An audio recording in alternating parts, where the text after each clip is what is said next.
नमस्कार दोस्तों, YouTube channel Verma academy पर आप सभी का स्वागत है।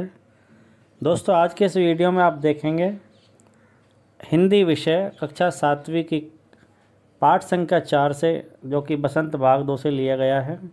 उसमें कठपुतली नाम की कविता है, जिसके कवि का नाम है भवानी प्रसाद मिश्र।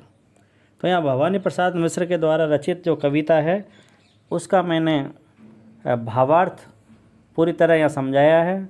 तो जो विद्यार्थी कक्षा 7वीं में पढ़ते हैं उनके लिए बेहद उपयोगी है। तो यदि आपको पूरा पाठ समझना है तो इस वीडियो को अंत तक देखें, और अच्छा लगे तो लाइक, कमेंट और शेयर ज़रूर करें। तो आइए सबसे पहले ये जानें कि पाठ का शीर्षक क्या है। इस कविता का जो शीर्षक है वो है कठपुतली। कठ का मतलब होता है काठ, काठ मतलब लकड़ी, यानी कि लकड़ी की बनी हुई एक पुतली, यानी कि पुतलानुमा होती है ये। और इसको जो कलाकार है वो अपनी डोरियों के माध्यम से अपनी उसमें उंगलियों में डोरियां लटका करके उन डोरियों से बांध करके नचाने का काम करते हैं। तो ये कठपुतली जो नृत्य है वो बहुत ही लोकप्रिय नृत्य है। इस पाठ के माध्यम से ये बताया गया है कि वो कठपुतलियाँ स्वतंत्रता पूर्वक नाचना चाहती है, वे पराधीन नहीं रहना चाहती, वो किसी के अधीन रह करके काम नहीं करना चाहती, क्योंकि पराधीनता का भाव किसी को भी अच्छा नहीं लगता है। तो कुल मिलाकर के देखिए इस कविता में कवि ने क्या कहा है। तो आइए सबसे पहले हम देखते हैं कविता क्या है। तो कविता देखिए दोस्तों, कविता है कठपुतली गुस्से से उबली। कठपुतली गुस्से से उबली बोली, ये धागे क्यों है मेरे पीछे आगे, इन्हें तोड़ दो मुझे मेरे पाँव पर छोड़ दो। उसके बाद कविता में क्या कहा है कठपुतली ने कि सुनकर बोली और कठपुतलियाँ कि हाँ बहुत दिन हुए, क्या हमें अपने मन के छंद छुए। और मगर क्या हुआ आगे कि पहली कठपुतली सोचने लगी, ये कैसी इच्छा मेरे मन में जगी। तो कुल मिलाकर बहुत ही छोटी सी कविता है, लेकिन इसका जो भावार्थ है वो बहुत ही शिक्षाप्रद है और हमें उत्साह मतलब स्वतंत्रता के प्रति हमको उत्साहित करता है और आत्मबल या स्वावलंबन की भावना को जगाता है। तो आइए दोस्तों इस कविता का हम भावार्थ पढ़ते हैं, समझते हैं। क्या कहा है कि कठपुतली गुस्से से उबली, यानी ये कठपुतली को एक दिन गुस्सा आ गया। जो कठपुतली दूसरों के इशारों पर नाचती है उसे अचानक गुस्सा आया। गुस्से से उबलना एक मुहावरा है, यानी अत्यंत क्रोधित होना। और उबलती हुई क्या बोली वो कि ये धागे क्यों है मेरे पीछे आगे। उसने स्वयं अपने से प्रश्न किया कि ये जो जिन धागों को के इशारों पर मैं नाचती हूँ हैं, इन धागों से मुझे क्यों बांध रखा है, अर्थात ये धागे मेरे लिए क्यों बांध रखे हैं। कुल मिलाकर के उन धागों से वो मुक्त होना चाहती है। तो सवाल उसने किया पहली बार। अब फिर क्या कहा उन्होंने कि इन्हें तोड़ दो। तो कठपुतली क्या उन धागों को तोड़ देना चाहती है और मुझे मेरे पाँव पर छोड़ दो। तो देखिए यहाँ पाँव पर छोड़ना एक मुहावरा है ये भी, यानी कि आत्मनिर्भर बनने के लिए कह रही है कठपुतली कि मुझे स्वतंत्र छोड़ दीजिए, मुझे अपने पैरों पर खड़ा होने के लिए या स्वावलंबी बनने के लिए छोड़ दीजिए। वो परतंत्र नहीं रहना चाहती, वो किसी की पराधीन नहीं रहना चाहती।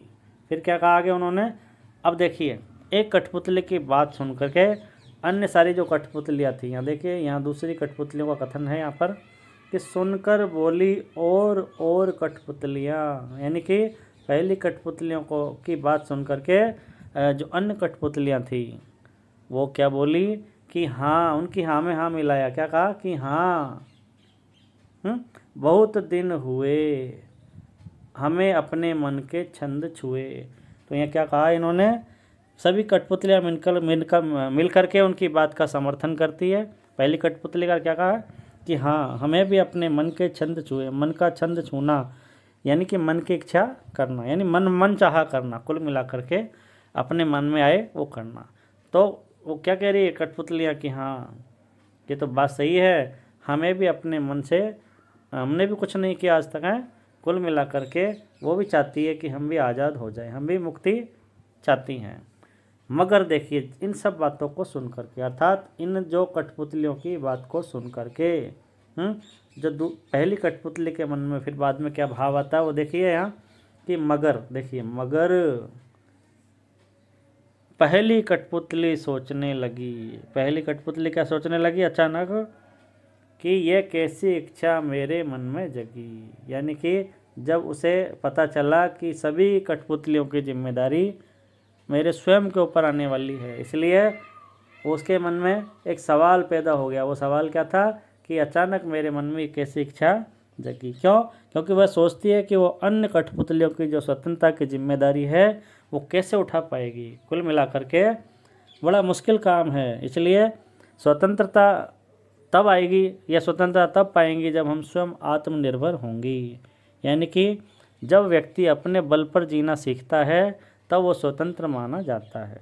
कुल मिलाकर के कवि ने कठपुतलियों के माध्यम से पराधीन लोगों की में जो स्वतंत्रता या स्वावलंबन की भावना है उसको जगाने का प्रयास किया है। तो देखिए दोस्तों, इसके बाद भी मैंने देखिए इसका पूरा भावार्थ यहाँ लिख करके स्पष्ट किया है। यहाँ देख सकते हैं वीडियो में कि कठपुतली कविता के माध्यम से कवि कवि भवानी प्रसाद मिश्र ने बताया है कि कठपुतली जो कि एक पराधीन व्यक्ति का प्रतीक है। यानी कि यहाँ क्या है, कठपुतली पराधीन व्यक्ति का प्रतीक मात्र है। अब क्या होता है कि उसे दूसरों के इशारों पर नाचना पड़ता है। हमेशा कठपुतली दूसरों के इशारों पर नाचती है और दूसरों के इशारे पर नाचने से वह अत्यंत दुखी है क्योंकि वो पराधीन है इसलिए। और इस दुख से बाहर निकलने के लिए वह विद्रोह कर देती है और विद्रोह करने के फलस्वरूप क्या होता है, वह सब क्या करते हैं, धागे तोड़कर अपने पैरों पर खड़ी होना चाहती है। और उसकी बातें सुनकर जो अन्य कठपुतलियाँ भी उसकी हाँ में हाँ लगा देती, यानी सहमत हो जाती है और स्वतंत्रता की इच्छा व्यक्त करती है सभी कठपुतलियाँ। पर जब क्या होता है कि सारी कठपुतलियों की जिम्मेदारी है ना, सभी कठपुतलियों की स्वतंत्रता की जिम्मेदारी पहली कठपुतली पर आ जाती है तो वह भी चिंता में पड़ जाती है, वो भी बड़े चिंतित हो जाती है क्योंकि वो सभी की जिम्मेदारी उठाना बहुत कठिन समझती है। आगे उसे लगता है, क्या लगता है उसको, उसे लगता है क्या वह अन्य कठपुतलियों की स्वतंत्रता की जिम्मेदारी निभा पाएगी। यानी कि स्वतंत्रता की जिम्मेदारी जब तक आत्मनिर्भर नहीं होंगे। यहाँ लिखा है कि स्वतंत्रता के लिए आत्मनिर्भर होना अत्यंत जरूरी है और जीवन अपने बल पर बिताना होगा। यानी कि स्वावलंबी होना जरूरी है, यानी कि परावलंबी होकर के हम अपने जीवन को में स्वतंत्रता का भाव जागृत नहीं कर सकते। तो कवि ने जो व्यक्ति, अंत में सारांश क्या है कि जो व्यक्ति पराधीन है उसमें स्वतंत्रता व स्वावलंबन की भावना को जगाने का प्रयास किया है। तो कुल मिलाकर के यहाँ कठपुतली के माध्यम से जो कि एक पराधीन व्यक्ति का प्रतीक है, उसके मन में ये भाव है कि मैं भी आज़ाद रहूं, मैं भी उन्मुक्त भाव से अपना जीवन जीऊं। तो कुल मिलाकर के सभी कठपुतलियाँ समर्थन तो करती है लेकिन जिम्मेदारी निभाना कोई नहीं चाहती और बिना जिम्मेदारी के या बिना स्वावलंबन के आज़ादी को बनाए रखना बड़ा मुश्किल है। तो दोस्तों ये था कठपुतली कविता जिसका मैंने इस पाठ में आपको पूरा भावार्थ बताया है। तो यदि आपको ये अच्छा लगा तो इसे लाइक, कमेंट और शेयर कीजिए और मेरे चैनल को सब्सक्राइब अवश्य कीजिए। धन्यवाद, नमस्कार।